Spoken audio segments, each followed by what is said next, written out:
ಭವಾನಿ ರೇವಣ್ಣ ಅವರಿಗೂ ಕೂಡ ಕಾನೂನು ಸಂಕಷ್ಟ ಎದುರಾಗಿದೆ. ಬಂಧನದ ಆತಂಕ ಈಗ ಶುರುವಾಗಿದೆ. ಕಾರಣ ಅವರು ಸಿಆರ್ಪಿಸಿ 438 ಅಡಿಯಲ್ಲಿ ನಿರೀಕ್ಷಣಾ ಜಾಮೀನು ಕೋರಿ ಕೋರ್ಟ್ ಮೊರೆ ಹೋಗಿದ್ರು. ಅದು ರಿಜೆಕ್ಟ್ ಆಗಿದೆ, ಅಪ್ಲಿಕೇಶನ್ ರಿಜೆಕ್ಟ್ ಆಗಿದೆ.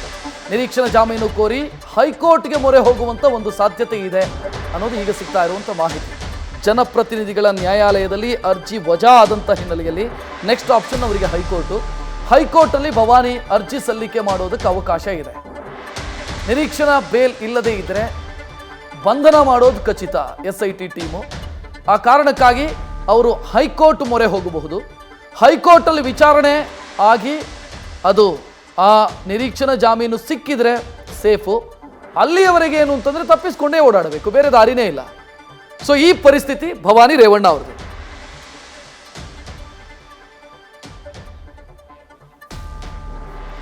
ಈ ಬಗ್ಗೆ ಹೆಚ್ಚಿನ ಡೀಟೇಲ್ ನೀಡೋದಕ್ಕೆ ನಮ್ಮ ಪ್ರತಿನಿಧಿ ವಿಷ್ಣು ಪ್ರಸಾದ್ ನೇರ ಸಂಪರ್ಕದಲ್ಲಿ. ವಿಷ್ಣು, ಈಗ ಭವಾನಿ ರೇವಣ್ಣ ಅವರ ಅಪ್ಲಿಕೇಶನ್ನು ಕೂಡ ರಿಜೆಕ್ಟ್ ಆಗಿರೋದ್ರಿಂದ ಏನು ಆಪ್ಷನ್ನು ಅಂದರೆ ಬೇರೆ ಏನಾದರೂ ಕಾನೂನು ಸಾಧ್ಯತೆಗಳಿದಾವ ಅಥವಾ ಗೋ ಆ್ಯಂಡ್ ಗೆಟ್ ಅರೆಸ್ಟೆಡ್?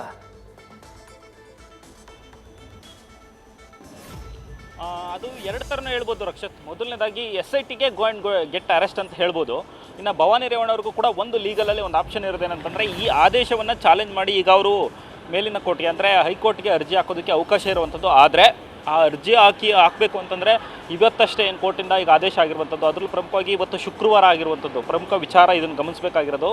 ಮತ್ತು ನಾಳೆ ಇಲ್ಲ, ನಾಳೆ ಅದನ್ನು ಸರ್ಟಿಫೈಡ್ ಕಾಪಿ ತೆಗೆದುಕೊಳ್ಬೇಕಾಗುತ್ತೆ. ಆ ಸರ್ಟಿಫೈಡ್ ಕಾಪಿಯನ್ನು ಇಟ್ಕೊಂಡು ಅವರು ಹೈಕೋರ್ಟ್ಗೆ ಅರ್ಜಿ ಸಲ್ಲಿಸಬೇಕು. ಅದಾದ ನಂತರ ವಾದ ಪ್ರತಿವಾದ ನಡೆಸಿ ಅವರ ಜಾಮೀನು ಅರ್ಜಿಯ ವಿಚಾರಣೆ ಬರಬೇಕಾಗಿರುವಂಥದ್ದು. ಅಂದರೆ ಈಗ ನೋಡ್ತಾ ಹೋದಂಥ ಸಂದರ್ಭದಲ್ಲಿ ಮೇಲ್ನೋಟಕ್ಕೆ ಈಗಾಗಲೇ ಭವಾನಿ ರೇವಣ್ಣ ಅವರಿಗೆ ಬಂಧನದ ಭೀತಿ ಏನು ಕಾಡ್ತಿತ್ತು ಅದು ಮತ್ತಷ್ಟು ದುಪ್ಪಟ್ಟು ಆಗಿರುವಂಥ ಸಾಧ್ಯತೆ ಇದೆ. ಯಾಕಂತಂದರೆ ಈಗಾಗಲೇ SIT ಅಧಿಕಾರಿಗಳು ಅವ್ರನ್ನ ಬಂಧಿಸಬೇಕು ಅಂತೇಳಿ ಈಗ ಅವರ ಸ್ಪೆಷಲ್ ಟೀಮ್ನ ಫಾರ್ಮೇಷನ್ ಮಾಡುವಂಥ ಕೆಲಸವನ್ನು ಮಾಡಿದ್ದಾರೆ. ಇನ್ನು ಈ ಒಂದು ಟೀಮ್ನ ನೇತೃತ್ವವನ್ನು SP ಆಗಿರುವಂತಹ ಸೀಮಾ ಲಾಟ್ಕರ್ ಅವರು ಅದನ್ನು ತೆಗೆದುಕೊಳ್ಳುವಂತಹ ಕೆಲಸವನ್ನು ಮಾಡಿದ್ದಾರೆ. ಈ ಮೂಲಕ ಭವಾನಿ ರೇವಣ್ಣ ಅವರನ್ನ ಎನಿ ಕಂಡೀಷನ್ನು ಇವತ್ತು ಸಂಜೆ ಒಳಗಡೆ ಇಲ್ಲಾಂದರೆ ನಾಳೆ ಬೆಳಗ್ಗೆ ಒಳಗಡೆ ಅರೆಸ್ಟ್ ಮಾಡುವಂತಹ ಸಾಧ್ಯತೆಗಳು ಬಹುತೇಕ ಜಾಸ್ತಿ ಇದೆ. ಯಾಕಂದರೆ ಅವರ ಟೀಮ್ ಈಗಾಗಲೇ ಫುಲ್ ಅಲರ್ಟ್ ಆಗಿದೆ.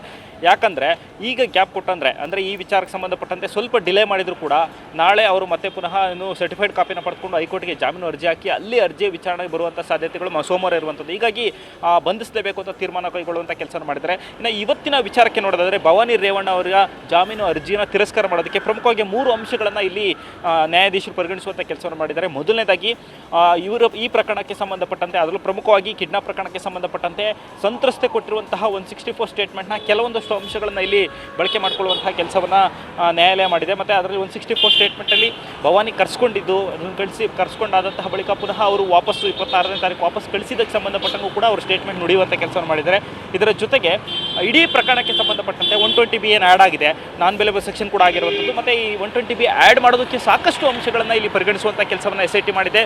ಆ 120B ಆ್ಯಡ್ ಮಾಡುವಂಥ ಸಂದರ್ಭದಲ್ಲಿ ಕೆಲವೊಂದಷ್ಟು ಆಡಿಯೋ ಕಾನ್ವರ್ಸೇಷನ್ಗಳ ಬಗ್ಗೆ ಏನು ವಾದ ಮಂಡಿಸುವಂಥ ಸಂದರ್ಭದಲ್ಲಿ SPP ಜಗದೀಶ್ ಅವರು ಉಲ್ಲೇಖ ಮಾಡುವಂಥ ಕೆಲಸವನ್ನು ಮಾಡಿದರು. ಅಂದರೆ ಮೇಡಮ್ ಹೇಳಿದಂತಹ ಹಿನ್ನೆಲೆಯಲ್ಲಿ ಈ ಕೃತ್ಯವನ್ನು ಮಾಡಲಾಗಿದೆ, ಮೇಡಮ್ ಹೇಳಿದ್ದಾರೆ ಈಗ ಮಾಡಿ ಅಂತ ಹೇಳಿದ್ದಾರೆ, ಮತ್ತು ಮೇಡಮ್ ಈ ಥರ ಹೇಳ್ತಿದ್ದಾರೆ ಅನ್ನುವಂಥದ್ದು. ಜೊತೆಗೆ ಭವಾನಿ ಅವರೇ ಕೆಲವೊಂದಷ್ಟು ಮಂದಿಯ ಬಳಿ ರೆಗ್ಯುಲರ್ ಕಾಲಲ್ಲಿ ಮಾತಾಡಿದರೆ ಕೆಲವೊಂದಷ್ಟು ಬಳಿ ಮಾತಾಡುವಂಥ ಸಂದರ್ಭದಲ್ಲಿ ಏನು ವಾಟ್ಸಪ್ ಕಾಲ್ ಮಾಡಿರುವಂಥದ್ದು. ಮತ್ತು ಕೆಲವೊಂದಷ್ಟು ಆರೋಪಿಗಳ ಮೊಬೈಲ್ನ ಡಾಟಾ ರಿಟ್ರೀವ್ ಮಾಡಿದ್ದಾರೆ, ಮಿರರ್ ಇಮ್ಯಾಜಿನ್ ಮಾಡಿಕೊಂಡು ಆ ಡಾಕ್ಯುಮೆಂಟನ್ನು ಪಡೆದುಕೊಳ್ಳುವಂಥ ಕೆಲಸವನ್ನು ಮಾಡಿದ್ದಾರೆ. ವಾಟ್ಸಪ್ ಚಾಟ್ಗಳಿರ್ಬೋದು, ಡಾಕ್ಯುಮೆಂಟೇಷನ್, ಈ ಎಲ್ಲ ಅಂಶಗಳನ್ನು ಇಡುವಂಥ ಕೆಲಸವನ್ನು ಮಾಡಿದರು. ಮತ್ತು ಕೆಲವೊಂದಷ್ಟು ಈ ಆಡಿಯೋ ಕಾನ್ವರ್ಸೇಷನ್ ಬಗ್ಗೆ ಅವರು ಟ್ರಾನ್ಸ್ಲೇಟ್ ಮಾಡಿ ಕೋರ್ಟ್ಗೂ ಗಮನಕ್ಕೆ ತರುವಂಥ ಕೆಲಸವನ್ನು ಮಾಡಿದರು. ಅದರಲ್ಲಿ ಈ ಸಂತ್ರಸ್ತೆ ಬಗ್ಗೆ ಅಂದರೆ ಕಿಡ್ನಾಪ್ ಆಗಿರುವಂತಹ ಮನೆ ಕೆಲಸದ ಆಕೆಯ ಬಗ್ಗೆ ಅವರು ಅಗೌರವ ರೀತಿಯಲ್ಲಿ ಮಾತಾಡಿರುವಂಥದ್ದು. ಅಂದರೆ ಅವರಿಗೆ ಸೀರೆ ಕೊಡಿಸುವಂತಹ ವಿಚಾರ ಇರ್ಬೋದು, 3-4 ದಿನ ಆದರೂ ಅವರಿಗೆ ಸ್ಯಾರಿ ಇಲ್ಲ, ಬಟ್ಟೆಗಳನ್ನು ತಲುಪಿಸುವಂಥ ಕೆಲಸ ಆಗಿಲ್ಲ ಅಂತ ಕೇಳ್ತಿದ್ರೆ ಅನ್ನೋದು, 100-150 ರೂಪಾಯಿ ಕೊಟ್ಟು ಯಾವ್ದಾರು ಒಂದು ಸೀರೆ ಕೊಡಿಸ್ರಿ ಅಂತ ಹೇಳುವಂಥದ್ದು. ಅಂದರೆ ಈ ಪ್ರಕರಣದಲ್ಲಿ ಇವರ ಇನ್ವಾಲ್ವ್ಮೆಂಟ್ ಇದೆ ಅನ್ನೋದಕ್ಕೆ ಸಂಬಂಧಪಟ್ಟಂತೆ ಈ ಒಂದು ಕಾನ್ವರ್ಸೇಷನ್ಗಳೇನಿತ್ತು ಅಂದರೆ ಬೇರೆ ಬೇರೆ ಆರೋಪಿಗಳ ಜೊತೆ ಮಾತುಕತೆ ನಡೆಸುವಂಥದ್ದು, ಬೇರೆ ಬೇರೆ ಆರೋಪಿಗಳು ಅವರ ಸಂಬಂಧಿಕರ ಜೊತೆ ನಡೆಸುವಂತಹ ಮಾತುಕತೆಯ